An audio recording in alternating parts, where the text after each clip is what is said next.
Mėly bičiuliai, tęsiu pasakojimą apie 1962 metų gamybos patefoną ELAC Miraccord 16, pagamintas vakarų Vokietijoje, kainavo 99 markes. Tai buvo patefonas priedėlis. Jis, kaip matot, buvo be korpuso, tik tai su viršumi, tačiau grojantis. Kai aš jį įsigijau, tai nebuvo nei maitinimo laido, nei iš galvutės laido išėjimo. Tačiau sėkmingai tuos trūkumus likvidavau ir dabar šitas patefonas groja. Tai yra tikras muziejinis eksponatas. Jisai yra stereo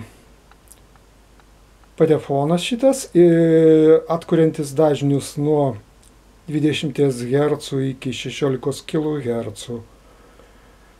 Kai tuo tarpu tuo metu gaminti rusiški vieninteliai, atrodo, koncertiniai stereo turėjo žymiai prastesnės charakteristikas ir buvo žymiai primityvesni. Dabar šitą patefoną aš prijungiau prie receiverio, kuriame yra ir pirminis stiprintuvas. Tai yra šitą receiverį galima naudoti kaip stiprintuvą. Receiveris Philips 701, maždaug 72 metų gamybos, labai geros kokybės gaminys šitas. Dabar paleisiu aš per šitą patefoną per stiprintuvą.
Dig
Thank